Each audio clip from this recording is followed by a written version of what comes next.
You see, if you live your life in disobedience, you will meet a God that is a consuming fire. I know we've been told that, no, how can a loving God, consume his people by fire? It will shock you to the bone marrow. That fire, some people's fire is going to be red, some fire is going to be blue, some it will even get green. Oh God. Because indeed our God is a consuming fire. In the book of Revelations, John the Beloved said, when he began to give description of the Jesus he saw, he said the eyes what? Burns as fire. So it means when we finally come before the Lord, our works will come out like a computer display, and when he looks at it, it will burn. So whatever burns, right, and burns into ashes, it means that works was nothing before God. You see, your ability to carry speaker does not mean you are with God. Oh, speak. No, that's not the ability. That's not it. The ability that what shows that you are with God is your obedience to his instructions. You live daily obeying his words for you, even though you feel it does not make sense. And besides, when God begins to make sense to you, something is wrong. Because most times it does not make sense. Ask Joshua, how will a shout bring down the wall of Jericho? That wall heavily fortified. How will a shout bring it down? But obedience was enough. Oh, that's why I believe Jesus loved Peter. Hey, we've toiled all night. We did not catch anything, because the best time to catch fish is in the night. We did not get anything till this morning. But you have come and said, cast your net. But at your word.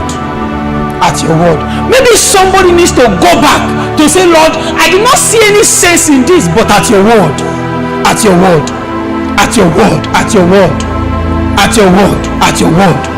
Because even though it does not make sense, I must, at your word alone.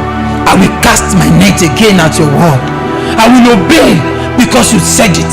Because his eyes, when he looks at your works, whatever does not burn must be the likes of gold, must be the likes of silver, must be the likes of bronze and certain irons, because they will burn but they will remain. But you see, works that are like paper, featherweight, leather will burn and will go out of extinction. It will count for you nothing. I don't want to imagine what is the will of God. I want to hear your will and I want to obey your will. Speak to me once again. He that sits in the midst of the cherubims, look upon me with mercy. I want to live in obedience to your words. But let the heavens reveal himself to me again. Let your words come. Like Jesus said, man shall not live by bread alone, but by every word that proceed out of the mouth of God. I seek thy word, I covet thy word, I ask for thy word. Speak again, for your servants hear it. Every moment you walk out of alignment, mostly if you are a minister, you did not honor God. You did not honor God. And that was what the issue of Moses was in the scripture, because he did not honor God. God said, do not hit the rock, speak to the rock. But Moses, he spoke and he hit the rock. And God said, because you did not honor me before me, you did not honor me before me. A man that lives in obedience honors God before me. Oh, man told Silefalanamande. And I remember the voice and the words of Elijah. He said, I speak to you, there shall be no rain or dew in the land. Oh, for 3.5 years. No, not by any other man's word, but by my word. And it was the same Elijah that said, God, before whom I stand.